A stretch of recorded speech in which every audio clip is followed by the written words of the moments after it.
Olá pessoal do sexto ano, vamos começar aqui mais uma aula tratando então do Crescente Fértil. Esse é o capítulo 3, vamos falar então hoje de Egito e Mesopotâmia. Bom, essas duas civilizações são agrupadas aí dentro dessa categoria Crescente Fértil. Egito está no norte da África, a Mesopotâmia na região do Oriente Médio, tá bom? O que vem a ser o Crescente Fértil? É uma designação geográfica. Se a gente pegar um mapinha lá então e vir da região da Mesopotâmia, chegar até o Egito, vamos ver que as primeiras civilizações, as primeiras cidades formam um formato de uma lua crescente. Por isso que essas civilizações da antiguidade receberam esse nome de Crescente Fértil. O crescente tem a ver com a lua. Agora, a fertilidade do nome tem a ver com a agricultura. Eram lugares que tinham agricultura muito fértil porque estavam perto de grandes rios. Rios que enchiam numa determinada época do ano e em outra época eles baixavam. Com isso as margens ficavam férteis para a agricultura. Isso foi muito importante porque a agricultura é que permite o estabelecimento, a sedentarização das pessoas. Vai fazer com que as pessoas não se fixem naqueles lugares. E ao se fixar naqueles lugares, vão passar a defender suas propriedades, suas lavouras, etc. E assim vão criando moradias fixas, duradouras, e isso dá início então às primeiras cidades, os primeiros estados. O mapinha aí vocês devem acompanhar na apostila, mas quem não tem, vai aparecer aqui na tela também. Então repare bem aí que sai lá da Mesopotâmia à direita e vai até a parte esquerda aí do Egito, tá?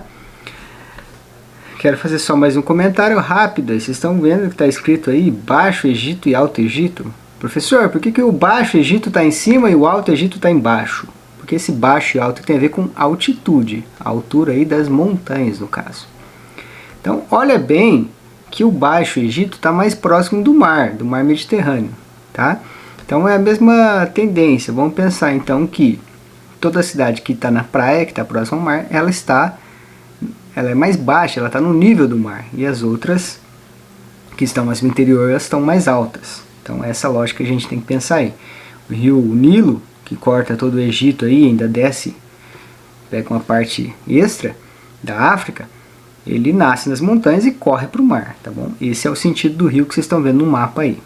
Vamos aproveitar e continuar falando de geografia aqui. O Egito, por estar aí na África e cercado por desertos, tanto o deserto do Saara, quanto ali a parte da Palestina, a Península Arábica, também é uma região desértica, o Egito ele ficou meio que isolado, tá? Isso foi muito bom no sentido militar. O Egito sofreu poucas invasões de povos estrangeiros. Já a Mesopotâmia é justamente o contrário. Ela está no meio ali de vários outros povos, era uma região rica, fértil, e muito suscetível a vários ataques, porque não tinha uma grande proteção natural como o deserto, por exemplo. Isso fez com que a Mesopotâmia sofresse vários ataques. Inclusive, é bom dizer que a Mesopotâmia assim, ela nem existiu enquanto um país ou um reino. Tá? Quem deu esse nome de Mesopotâmia foram os gregos. Mesopotâmia significa terra entre rios. Esse nome foi dado pelos gregos e nunca houve um país chamado Mesopotâmia. Ali você tinha vários povos diferentes, sumérios, acádios, assírios, babilônicos, alguns deles bem famosos e importantes, que formaram impérios algumas vezes, guerreavam de si, se matavam, sofreram dominação externa, etc. Mas veja como é importante, lembra que os sumérios foram eles que inventaram a escrita, tá? Então eles que dão início à história, ao inventar a escrita por volta de 4 a.C. Os babilônicos vão ser muito importantes também, porque são os babilônicos com Hammurabi que vão criar o primeiro conjunto de leis escritas da humanidade, o famoso Código de Hammurabi, que é essa pedra que aparece aqui ao meu lado, tá? Hoje ela está lá no Museu do Louvre, na França.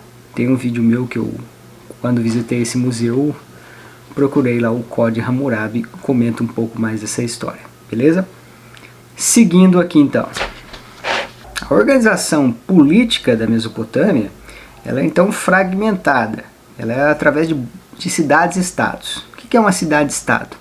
É como se você pegasse uma cidade, por exemplo, como São Paulo e Londrina, e elas fossem um país, certo? E não apenas uma cidade dentro de um país maior. Se cada uma dessas cidades fosse um país, ou seja, ela tem um rei próprio, um rei que domina a situação política ali, ela tem um exército próprio, ela tem interesses próprios, ela tem uma moeda própria, enfim, leis próprias e diferentes, tá?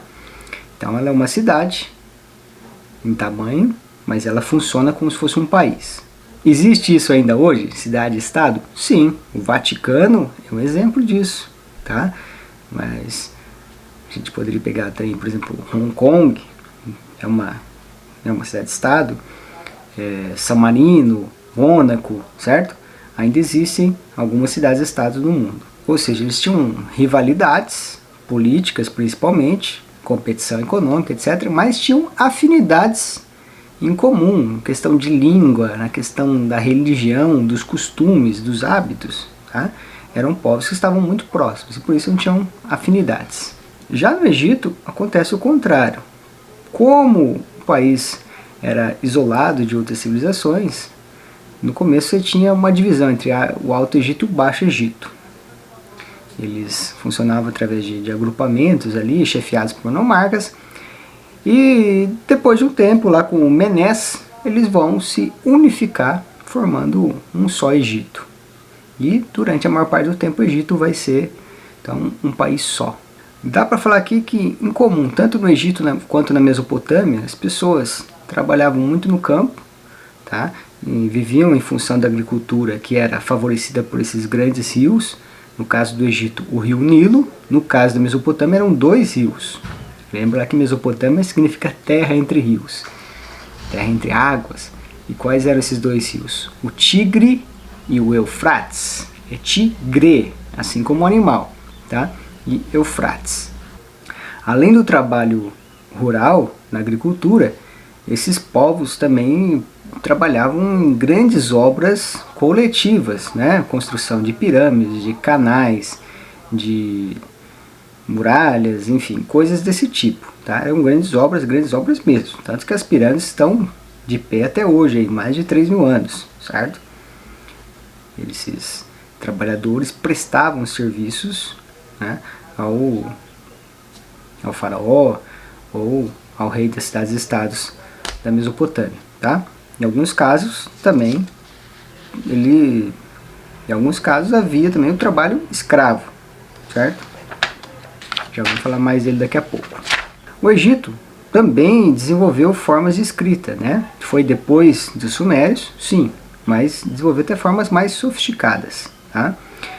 É curioso lembrar que geralmente hoje a gente divide, né? Pessoas que gostam de português e pessoas que gostam de matemática. Ah, eu gosto de escrever, então eu sou fã de português e das ciências humanas. E eu não gosto de escrever, eu gosto de calcular, eu sou fã da matemática. Mas a escrita, ela nasce basicamente para fazer a contabilidade. Ela nasce então ligada à matemática, para fazer a contabilidade da produção agrícola, tá? As primeiras tabuletas de argila que os sumérios registraram era para contar então quanto você tinha produzido, quanto o fulano tinha pagado de imposto, quanto ele deveria pagar e coisas desse tipo, tá?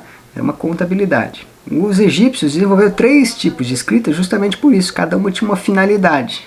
Os hieróglifos, que são os mais famosos, era uma escrita mais elaborada, mais bonita, demorava mais tempo a ser feita e por isso era usada nas coisas mais importantes também, que eram os rituais sagrados, é a língua que está escrita nas paredes dos templos e assim vai. No Egito você também tinha a escrita hierática, que era uma escrita mais simples, tá? E em letra cursiva, ou seja, ela permitia ser escrita mais rápido e servia para os afazeres mais cotidianos.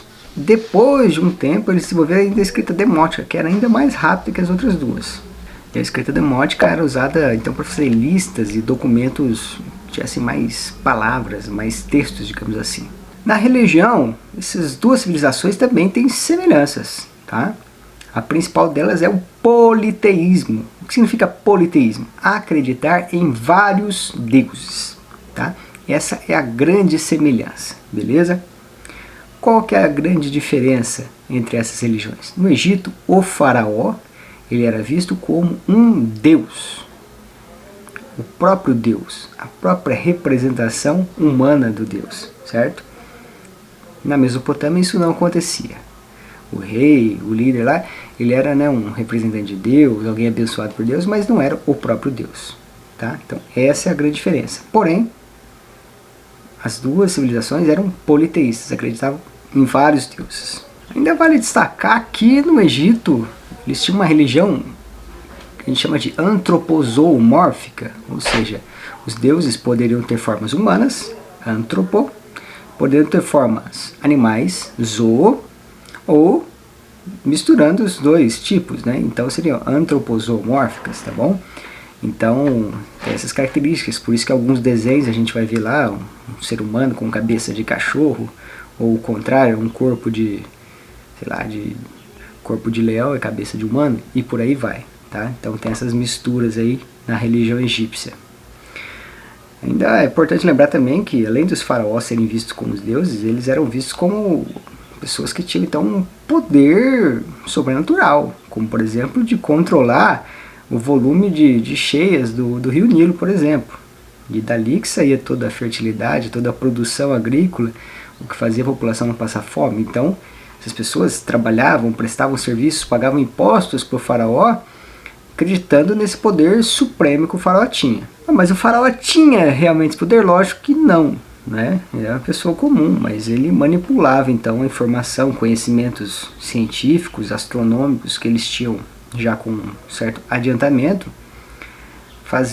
criavam um sistema onde o faraó, então, detentor de tantos saberes, ele se vendia como alguém sagrado, que tinha poderes a mais. Mas na verdade o que ele tinha era conhecimento científico que as pessoas não tinham. Para fazer com que a população acreditasse nesse sistema e também para ajudar a organizar a coleta de impostos, as coisas ligadas à religião, tanto na Mesopotâmia quanto no Egito, então você tinha a função muito importante que era a função dos escribas, pessoas que viviam de escrever. Mas não era simplesmente escrever como vocês fazem no caderno. Esses caras tinham que saber muito de muita coisa, das estações do ano, dos regimes de chuva, das cheias dos rios, tinham que saber as coisas da religião, né, os deuses, as representações dos deuses, o que cada deus fazia, conhecer a política, conhecer digamos, a diplomacia, a relação entre essas cidades-estados, entre os países.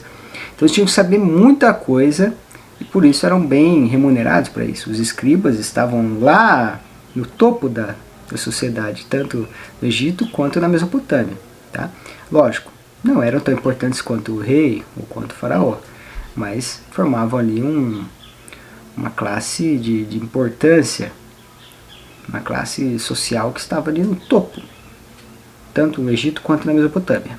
Bom pessoal, acho que nós passamos pelos principais pontos, não quero que o vídeo fique muito longo, veja o vídeo, mas nada vai substituir a leitura da apostila, certo? Leitura é o mais importante, certo? Faça a leitura, faça os exercícios da apostila. Eu também mais adiante vou colocar uma lista de exercícios lá no site da Positivo On. Vou deixar atividades aqui também nesse vídeo, tá? Então, faça elas. Se tiver dúvida, mande perguntas, comenta aí embaixo no vídeo. Caminhão passando. E é isso aí, tá? Deixa o seu like aí, se inscreva no canal e se inscreva aí, ajude a compartilhar o conhecimento e até mais.